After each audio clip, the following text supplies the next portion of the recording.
Will Firestar be forced to choose between her new life as an X-Men or her old life as an Avenger? Well, let's hop into the pages of X-Men Annual Number 1, 2022 and find out together, shall we? Alrighty then, so as I mentioned at the jump, this newest story is actually all about Firestar Angelica Jones. She's been getting a lot of play recently after finding herself on this brand new incarnation of the X-Men team under Cyclops. Granted, not everyone is a huge fan of her right now, especially not Empath and the old Hellions team, who give her, well, for the lack of a better word, a hell of a time for spending more time with the Avengers and New Warriors than she ever did with mutant kind. In fact, as far as they're concerned, she's a real Johnny-come-lately mutant who's only here for all the amazing miracles and gifts. Thankfully, Angelica doesn't have to fight this battle alone, as she's assisted by Bobby Drake Iceman, one of her old amazing friends. I get it, it's a reference to Spider-Man and his amazing friends. Honestly, between this story and the Dark Web X-Men tie-in, I get the distinct feeling that Jerry Duggan has amazing friends on the brain. Now, eventually the X-Men team all meet up at the treehouse to go over their plans of action for today. There are several crises all over the known world that need their attention, be it a plot in Mojo World, a rampaging bi-beast, no really that is his name, stop laughing, as well as some stolen mutant medicine from a hospital in Florida. The team splits up all Scooby-Doo style to cover more ground, with Firestar being chosen to investigate the mutant medicine. Iceman naturally wants to accompany her, but Cyclops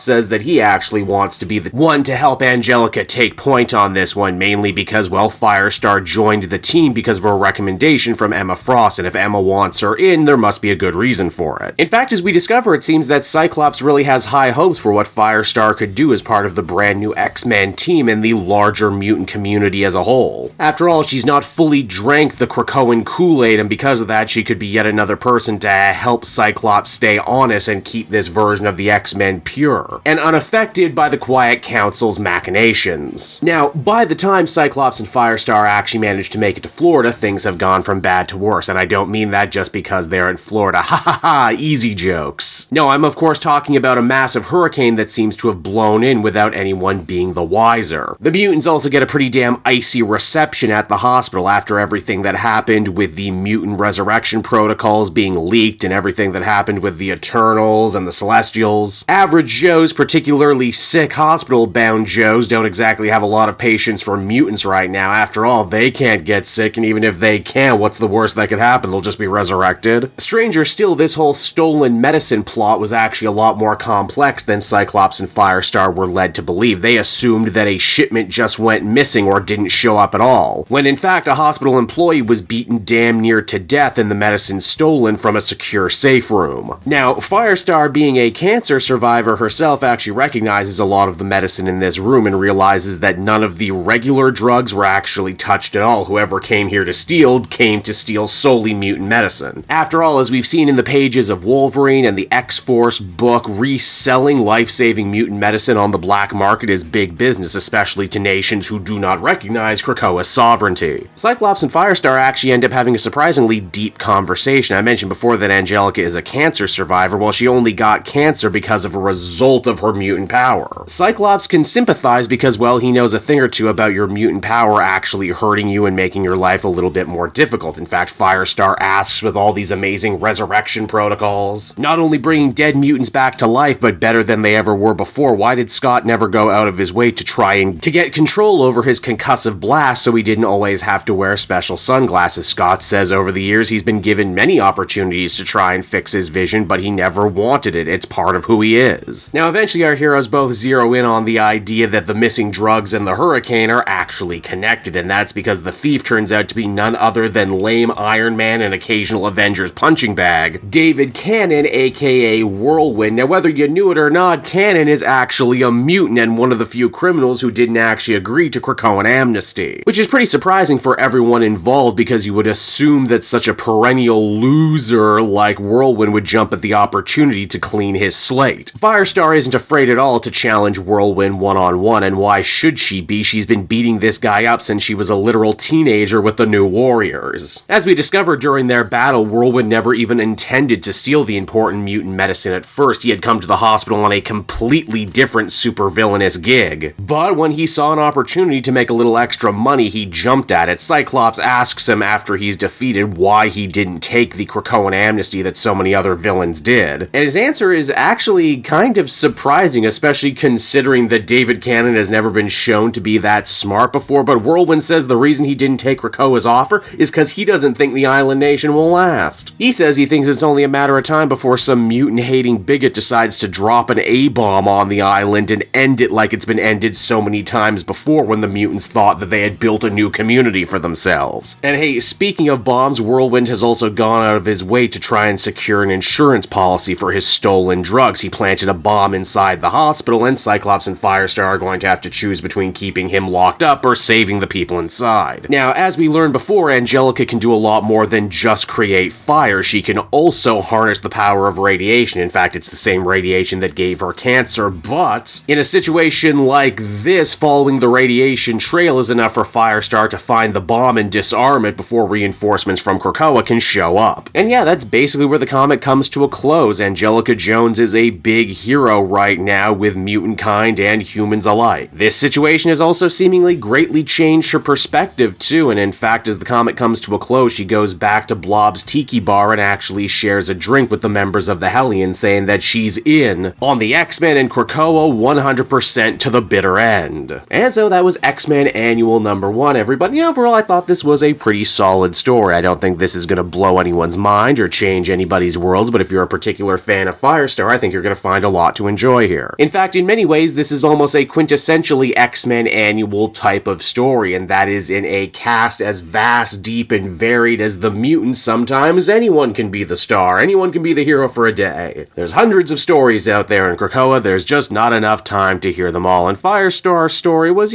pretty solid. I like the idea that they pull on her long, continuity-filled history, moonlighting for multiple different superhero teams, but never really committing to any of them until right now. Scott also has some fun stuff to do here. Again, I like what Duggan is doing with Cyclops and this brand new X-Men team trying to be more traditional superheroes and stay out of the dirty political games played by Krakoa. While, let's face it, he's also kind of playing his own games too. Overall, I'd give this one a very solid 7 out of 10. Hey there everyone, Kate Joel again, and I just want to thank you so much for watching to the end of the video. It means a lot to me. And hey, if you enjoyed the book I covered in this issue and want some comics of your own, might I recommend Book Depository? It's my #1 place for shopping for comic book trades. You get a great price, and if you use my link down in the description, you'll actually be helping me out at the same time. You get something, I get something, everybody wins, right? So until next time everyone, I've been Joel, and I will see you in the next video. Bye-bye.